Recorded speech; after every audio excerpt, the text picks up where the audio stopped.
Nick, good to see you. I love today's topic, why you shouldn't ask AI your money questions. So listen to this. ChatGPT gave wrong or misleading answers to 35% of financial questions asked in a new test. According to an Experian survey, nearly half said they had tried using AI chatbots for financial advice. Does that surprise you? No.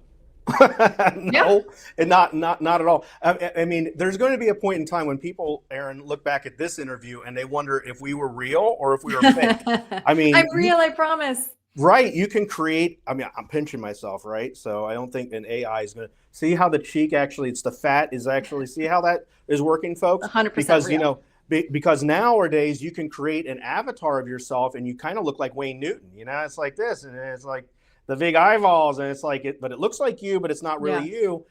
And we're almost moving into this weird era of what's real, what's not real. And so, no, it doesn't surprise me. AI is this brand new shiny object. It's everywhere. But the thing is, it's fast, right? But let's get real. Speed doesn't mean wisdom.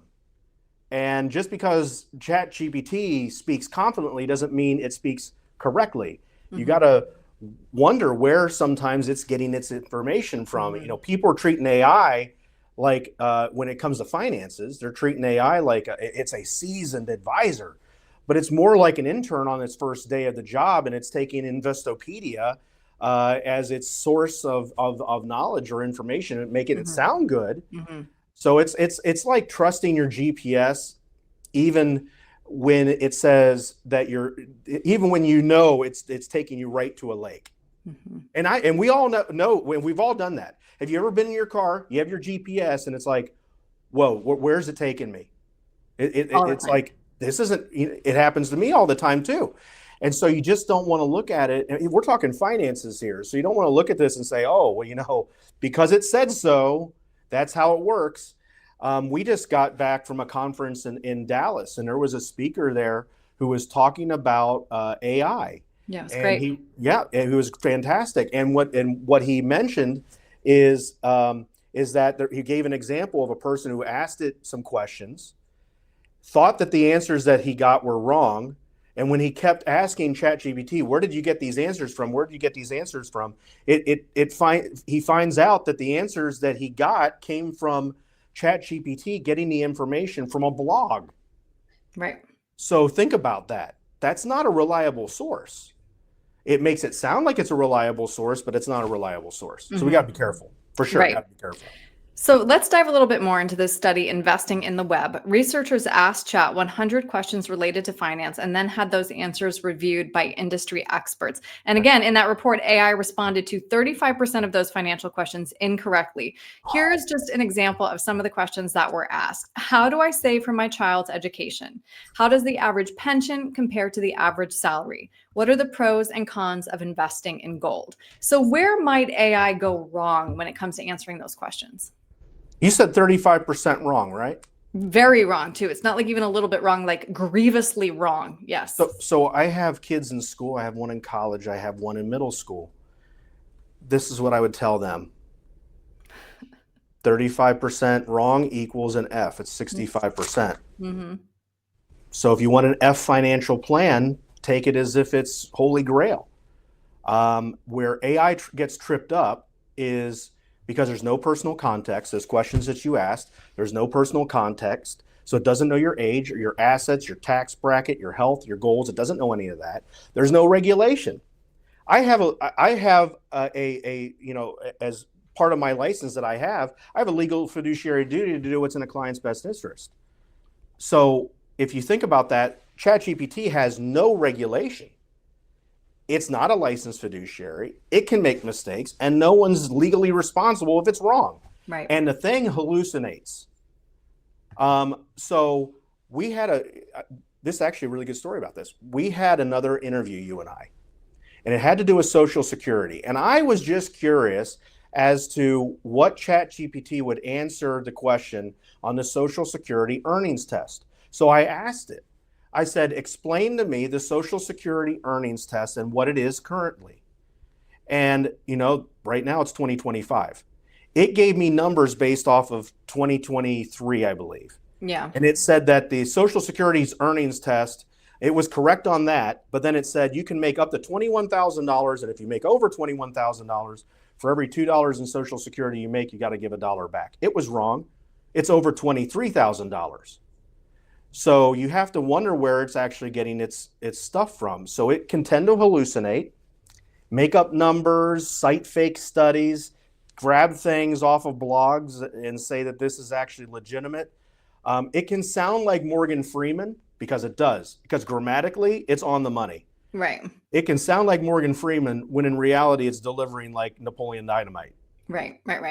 So when is it okay to ask AI for financial advice? Well, not if you're trying to get open heart surgery. Maybe ask what open heart surgery is, but I mean, have an AI or ChatGPT actually do the surgery. So why would you use it for your retirement plan? And building a retirement plan.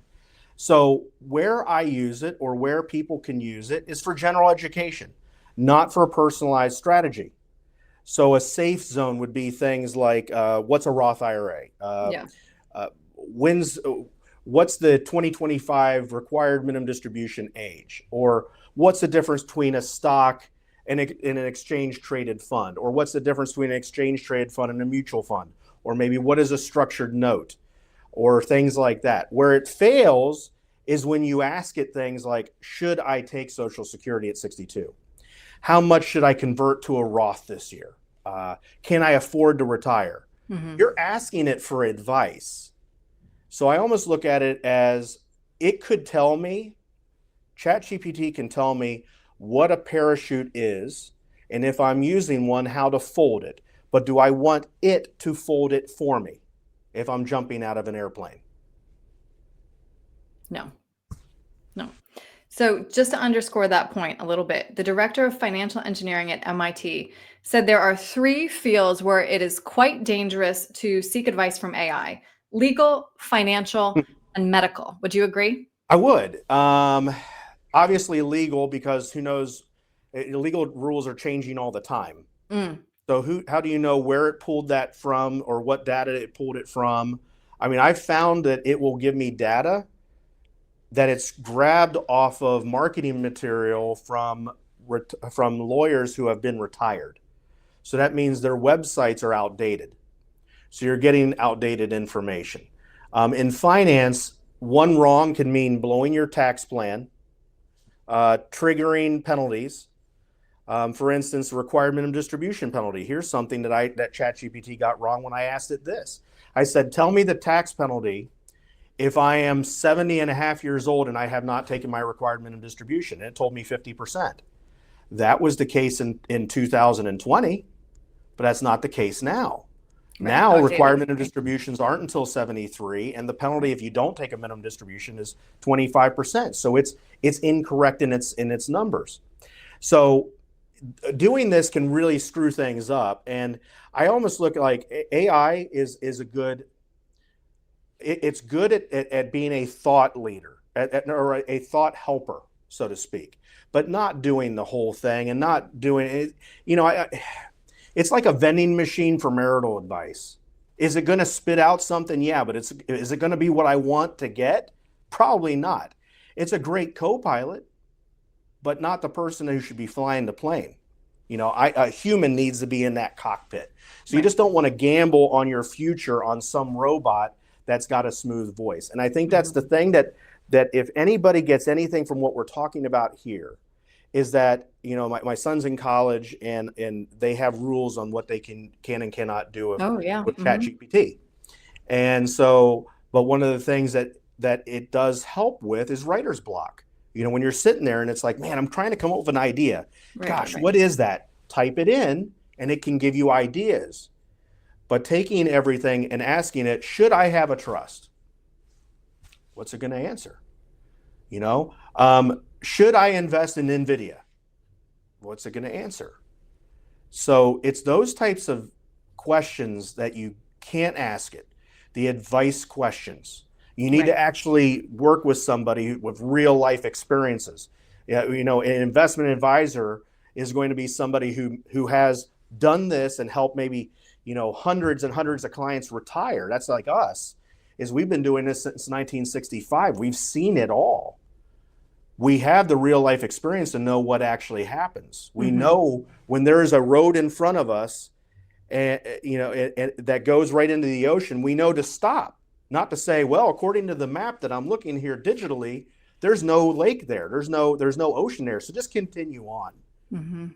Continuing on is the quickest way to ending up broke, busted, and disgusted. So I recommend being a little bit more judicious. This is your money. Use it as something to give you some definitions, some to help crack writer's block or give you some ideas. But ultimately, what you do and how you do it is up to you, and you need to put the right team around you. Not only a financial advisor, we call this building your A player list, your all-star team, so to speak. Somebody who's actually in the financial planning world and knows that world. A legal person who handles all the estate stuff, and a tax person who can handle that stuff too. You need to surround yourself with that. Trying to make ChatGPT those three people is not a wise move. Right. Well, Nick, if somebody would like to sit down with you, a real life human with decades of experience and the ability to add context to all of these questions to make sure they are personalized, what's the best way to reach you? So I always suggest, you can go to our website, obviously. YouTube has lots of stuff on there. And how you can find that is go to our website, group10financial.com. And you can find all of our YouTube videos, our radio show that airs every weekend. There's lots of high-level content. But then also, that's just top level. That's just like the 30,000-foot view looking down. To really find out some of these things pertain to your circumstance, we call it like getting on track, making sure you're on track so you don't get off track. And that all starts with a 15-minute strategy session call. So people can go to our website and schedule that. They can also call us at 844-GROUP-10 and be able to schedule that with our team here. And together, make sure that you're getting valid advice, not some advice from something that may or may not be hallucinating. We don't want to, if your financial advisor, if you went in and saw them and you saw that they were hallucinating or on hallucinogens, you probably would go out the door. And that's kind of ChatGPT right now. Good point. All right, Nick, thanks so much for your time today. Great being with you, Aaron.